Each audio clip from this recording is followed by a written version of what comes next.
Would all who are able please stand for the reading of the gospel?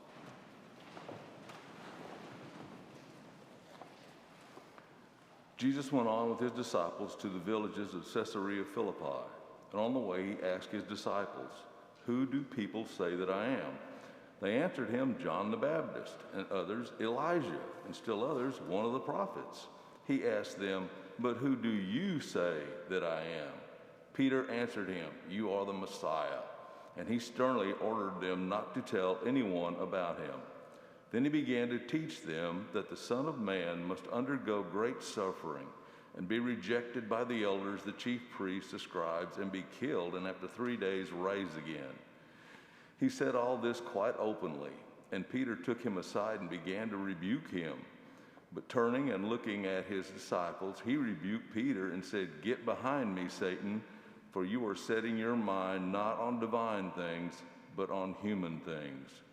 He called the crowd with his disciples, and said to them, "If any want to become my followers, let them deny themselves and take up their cross and follow me.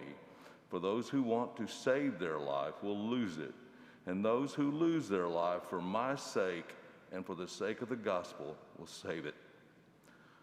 For what will it profit them to gain the whole world and forfeit their life? Indeed, what can they give in return for their life?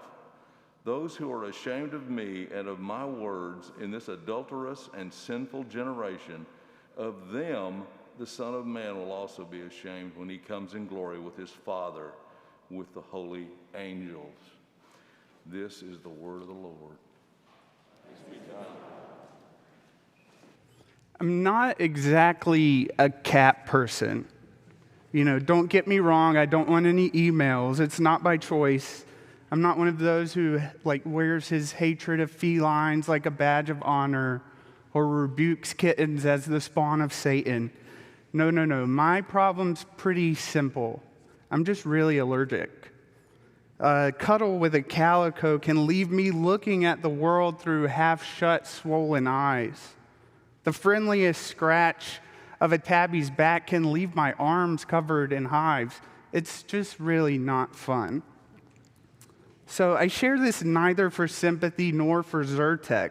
Rather, I'm just sharing this to underscore how desperate lockdown in California left me. I spent most of my time alone in a duplex over my last year in Pasadena, and I would often find myself parked in a beach chair on my front porch, drinking coffee, catching up on news of the end of the world, waiting for someone, anyone, to offer up just a minute of conversation. I know I was happy, but I think my mailman was even more glad when he found out I was moving here. At the end of one of these porch sessions, I was especially down. It had been a few days since I spoke with friends, and my solitude started to feel a bit more like isolation. Hope was far from being the word of the day. As I was hoisting myself out of my chair, though, I spotted a pair of eyes peeking out of my neighbor's rose bushes. I bent down to try to get a closer look through the railing, and a head came into view. Then a paw, then another. By the time I stooped down, a fully grown, faded orange cat had slinked into view. Allergies be darned, I was gonna pet this cat. I needed to pet that cat. From a distance of about 15 to 20 feet, it really was a beautiful creature. Striped and suave, moving through the patchy grass like its African ancestors slinked through the grasslands. After God only knows how many hours spent alone, I couldn't help but think, look at how God provides my very own emotional support animal. I needed to pet this cat. At this point, at least, it seemed like the inevitable, natural conclusion to our little standoff. Still, my excitement, my hope, my St. Francis-like demeanor vanished as soon as the cat broke social distancing. How quickly I realized that this was no majestic lion, Forget about king of the jungle. This animal barely qualified as a cat. No, whatever this was, it had patchy, dirty fur, an obvious flea problem, and only one eyelid. How quickly my excitement, my passion, my hope disappeared. How much more quickly did disappointment take root? I scoffed and shooed the cat away. This was no divine care package, I thought. This is absolutely not what I needed. As I headed back inside, I found myself even more deflated than before. This thing was supposed to bring me comfort. It was supposed to be my ticket back to normality, as silly as it sounds. I'm not even a cat person, like I said, but man, I was disappointed. Which is probably a lot how Peter felt after his conversation with Jesus. You were my greatest hope, my comfortable friend that would finally make things right again. A fisherman by trade, Peter and his brother, they sensed something special about Jesus near the beginning of Mark's gospel. Without hesitation, they drop their nets and leave their boats. They essentially abandon their livelihoods, all at Jesus' mysterious invitation to learn a new style of fishing. From that moment on, Peter's there. He's in it. He's following Jesus. In the lead up to today's passage, he experiences firsthand Jesus' power to heal the paralyzed and bring freedom to the oppressed. Peter helps Jesus feed 5,000 on a budget. He's in the boat as Jesus calms the seas that threaten the disciples' future together. Heck, he even sees Jesus bring a dead girl back to life. It should come as no surprise then that Peter's the first person in Mark to recognize Jesus for who he is, the anointed one, the Christ, the Messiah of God's people. Unlike all those other gossips around town, those who understood Jesus as just another run-of-the-mill prophet or messenger, Peter had the story straight. So when I read about Jesus asking the disciples who they think he is, I get the image of Peter as this sort of excited schoolboy waving his hand in the air. Pick me, pick me. I know exactly who you are. Pick me, I know exactly what you're going to do. Peter had seen Jesus do things only God's self could dream of doing. He watched from his own porch, in a way, as Jesus suavely slinked in authority over sickness and injustice, as he even spoke words that proved death and decay ultimately impotent. After hundreds of years of his people suffering, Jesus shows up with influence and strength powerful enough to topple an empire. Peter had to be thinking, here's the Messiah. He's finally going to restore Israel. We're no longer going to be exiles in this strange land. Experiencing Jesus' words and works of power, Peter's hope couldn't help but be stirred. He probably couldn't help but think, well, if Jesus can raise the dead and heal the sick, imagine that power turned against Rome, against those who oppress us, against those who persecute us, against those who twist God's law for their own gain. This Jesus fellow is exactly what we've needed. What a shock to the system. What a disappointment then it must have been for Jesus to lay it all out in the open. For Jesus to disclose the uncomfortable truth that because he himself was the Messiah, he would suffer to the point of death. How discouraging it must have been for Peter to hear that Jesus would be rejected not just by the Roman elites, but also by the apparent best of the best of the best of his own people. How disheartening to hear that the salvation of the Jews would be rejected by those most trusted to protect and preserve Jewish culture and community. Hearing that Jesus would be killed had to have felt infinitely worse than finding out that your flirty new cat friend is just really a biohazard. I can almost hear Peter scoff. This, you, whatever you are, this is no divine care package. But Jesus wasn't there for any back talk. He explains his fate quite openly, not attempting to hide anything about the suffering or the rejection he would face. This was no time for misinformation.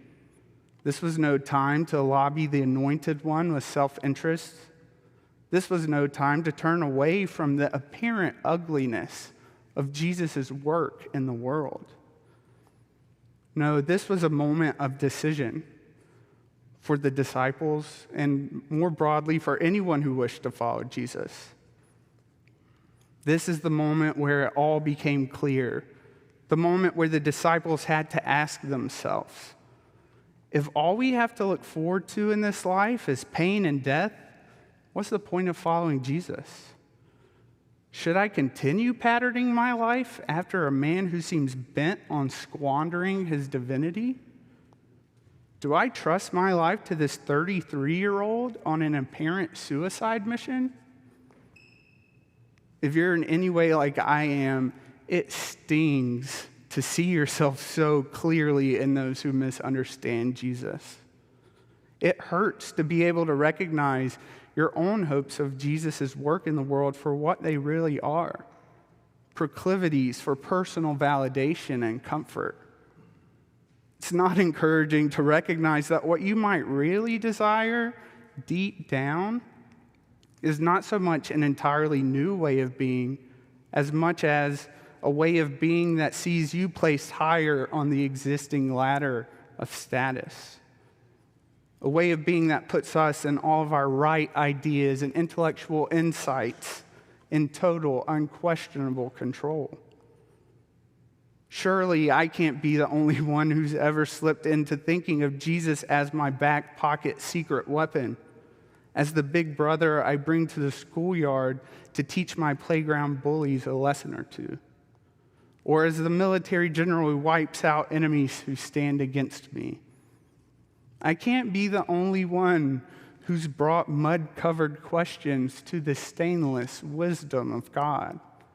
Questions that show I hadn't been listening fully in the first place, that prove that I had been ignoring those silly, illogical resurrection bits just so that I could make immediate sense of the flood of suffering and death rising around me. Going back to the passage, rather boldly, Jesus explains, all that's going on, it's not about you. It's not about your material comfort, your place in the ranks of society, or even your personal protection. What's happening is that my suffering, my full embrace of the cross, my full embrace of that which the powerful call dirty and shameful, it's shown that the road that the world travels leads to a dead end, to a never-ending cycle of pain and retribution, of shame and disconnection. What's happening is that I'm showing you the path to new life. If you want to follow me, really follow me, you're going to need to follow suit. Now pick up your cross. This is no small ask. In Jesus' time, it would require his followers to defy cultural expectations. It would demand utter apathy toward broader society's standards of shame, of power, even of divine favor. It would entail suffering and rejection. It might even lead to death. But it would also lead to something much more powerful. Accepting such an invitation would lead Jesus' followers to see such threats as hollow, and to see those who level such threats as powerless, or at the very least, clueless. In our own time, Jesus' invitation to pick up our crosses still stands. And despite how long we've waited, he still hasn't guaranteed that we're going to be spared from the way that society understands our life together. Despite what some of his apparent spokespeople argue, Jesus has yet to clarify that our lives will actually be free from pain and suffering, or even that we'll see God's plan unfold completely in our lifetimes. Though maybe not the most immediately appealing offer, Jesus' invitation to pick up our crosses still stands. And I do wonder what accepting that invitation might look like for us today, what it might mean for us as Americans, as Texans, as the community of Wilshire Baptist Church, to take up our crosses and to follow Jesus into whatever we want to call this post-2020 season of life. I wonder if the answer could be found by paying attention to those ridiculous raised from the dead bits about Jesus' self-explanation. If our best approach is just to embody the resurrection hope of Christ, the hope that the systems and standards of this world, they're on their way out. The hope that Christ has spoiled the joke, death, shame, sickness, things that seek to keep us distant from God. None of these have the last laugh. Reacting to today's passage, Richard Rohr writes, "The cross is a very dramatic image of what it takes to be usable for God. It does not mean that you are going to heaven and others are not. Rather, it means you have already entered heaven and thus can see things in a transcendent, whole, and healing way now." As I come to some sort of conclusion, I wonder if instead of trying to change the whole wide world, we might begin to see the way of the cross as a sort of portend into a new reality altogether. I wonder if the best thing we could do as a community is just to exist as the world already changed by Christ. I wonder if our vocation is to bear witness to a world that's no longer controlled by death or shame or symbols that maintain the status quo. And I wonder what it might look like for us to shine as a beacon of resurrection hope in a world so hopelessly conditioned by death and by suffering. Today, Wilshire, beyond our disappointment with how things might appear, Jesus' invitation still stands. And I know I'm new here, but I have to say, I think we should accept it. I think we should commit again to being a people who have already entered heaven and found it to be the furthest thing from disappointing. Amen.